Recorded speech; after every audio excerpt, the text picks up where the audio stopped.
microphone.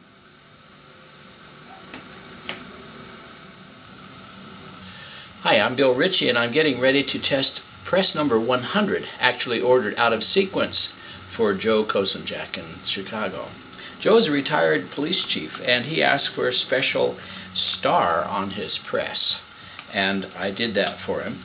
And he also was anxious to have number 100. So today we're going to test it, and I've got the plate etched, and my ink is mixed. I'm going to use two colors today. See what happens when I put black and red on the plate at one time. Before I get started, I'll go over the press and its parts.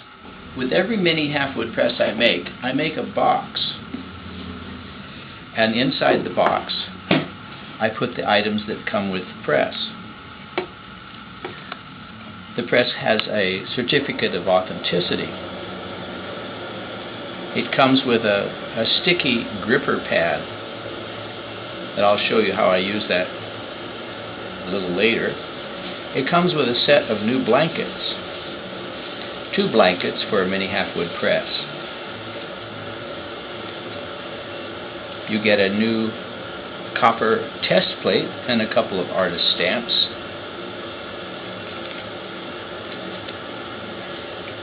A little book that describes the particular distinctions about this press, for example, the star.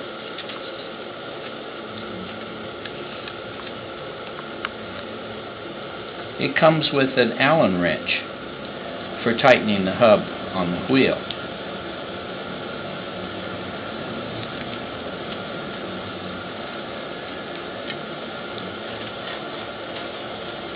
When I'm finished printing the test plate, I'll clean the plate and mount it on a card.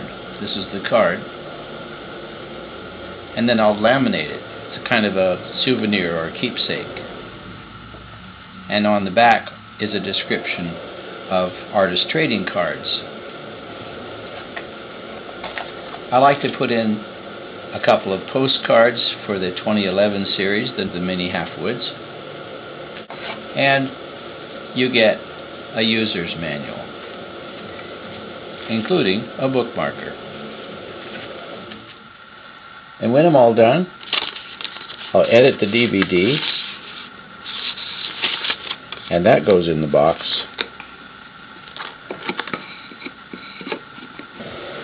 The gripper is to put underneath the press. Since the press only weighs about 12 pounds, it can tend to slide around when you're trying to turn the wheel.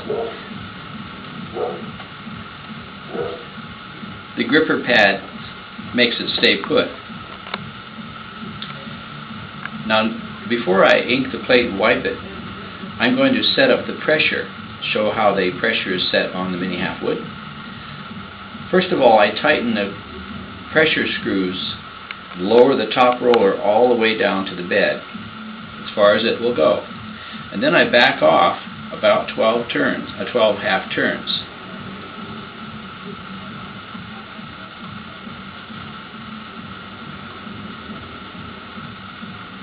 That gives me room to put in the blankets. I'll be using a couple of older blankets for this test. With the pressure off like that, it's easy to load the press and make adjustments.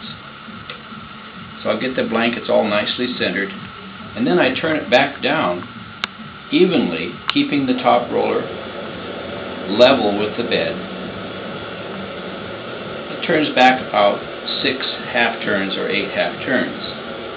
Now on the Mini Halfwoods, I've installed roller rulers to help keep the top roller even on both sides. It's important that it be kept even on both sides.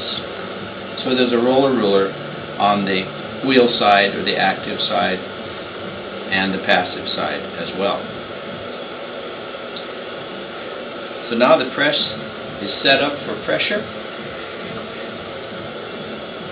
and I'm ready to print. Before I started today, I soaked some paper, 2 kinds of paper today, a sheet of Arches cover and a sheet of Fabriano, in water for about an hour, and then I blotted it dry and put it in a plastic bag. And now the plastic bag is underneath my ink slab.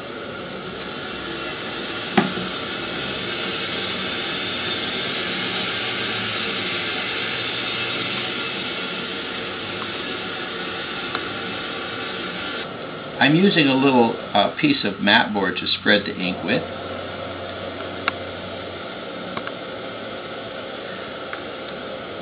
And I'm using black and red on this plate. The technique is known in French as à la poupée. It means literally using the dolly. A dolly is another way of describing this little device that you use. I'm using chipboard. In the old days they used a dolly, a rolled up piece of felt.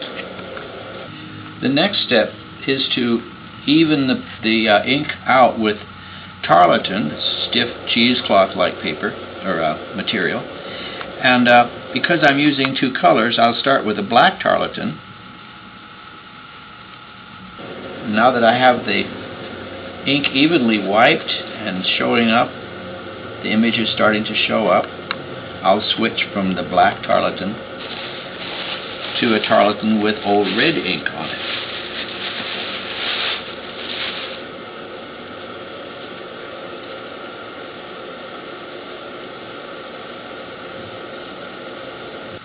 Now they're both fairly visible, and I'll switch to the paper wipe.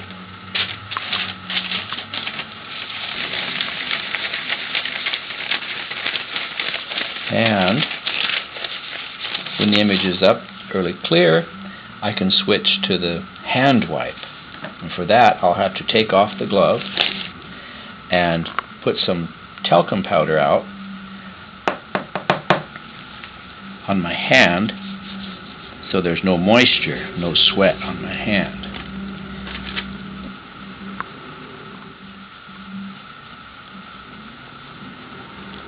And when the hand wipe is finished, I'll clean the edges.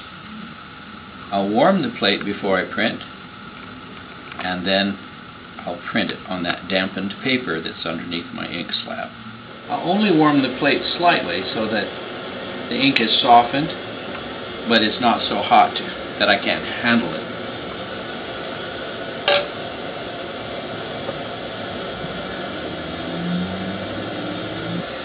The first trial proof I'll print on Arch's cover.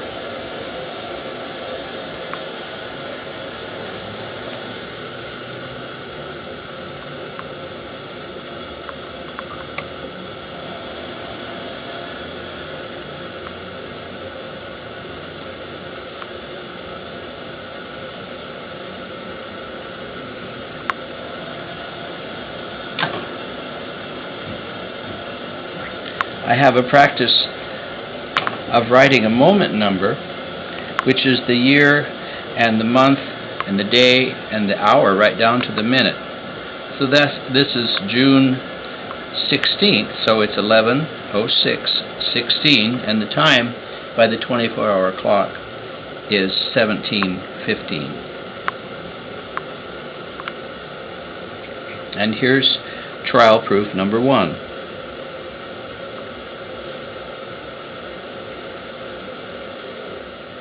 Then my next step is to print trial proof number 2, and I'll print that on a different paper, the Fabriano I mentioned, and then I'll dry those prints and package them for Joe. I'll send him one of them and I'll keep the other one. I'll clean the plate, or maybe I won't, and I'll mount that plate, laminate it as I said, and package the entire thing and send it. So that completes the test for first trial proof anyway. I always print 2. The test of number 100. Thanks for watching.